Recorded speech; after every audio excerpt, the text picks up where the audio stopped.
Love bombing എന്ന് കേട്ടിട്ടുണ്ടോ? Narcissistic പേഴ്സണാലിറ്റിക്കാര് അവരുടെ റിലേഷൻഷിപ്പിന്റെ അകത്ത് ഉപയോഗിക്കുന്ന ഒരു തന്ത്രമാണ് ലവ് ബോംബിംഗ് എന്ന് പറയുന്നത്.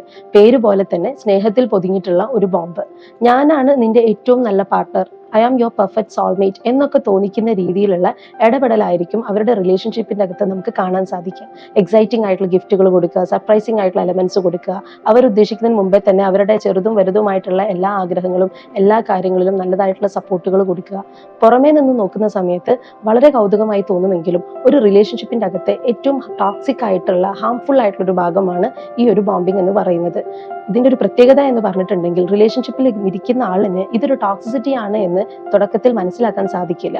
അവരത് ക്രമേണ മനസ്സിലാക്കി വരുമ്പോഴേക്കും അവർ ആ റിലേഷൻഷിപ്പിന്റെ അകത്ത് ട്രാപ്ഡ് ആയിട്ടിരിക്കും. സ്വന്തമായിട്ട് ഒരു അഭിപ്രായം പറയാൻ കഴിയാതെ അവരുടെ ഇൻഡിവിജ്വാലിറ്റിയും പേഴ്സണൽ സ്പേസ് എല്ലാം നഷ്ടപ്പെട്ട് ആ റിലേഷൻഷിപ്പ് തുടരാൻ സാധിക്കാത്ത രീതിയിൽ അതിൽ അകപ്പെട്ടു പോകും. സോ ഇത്തരത്തിലുള്ള റിലേഷൻഷിപ്പിന് ടോക്സിസിറ്റി ആണെന്ന് മനസ്സിലാക്കാനും ആ റിലേഷൻഷിപ്പിന്റെ അകത്ത് നിന്ന് പുറത്തു വരാനും കഴിയുക എന്നുള്ളതാണ് നമുക്കിതിൽ ചെയ്യാൻ പറ്റുക.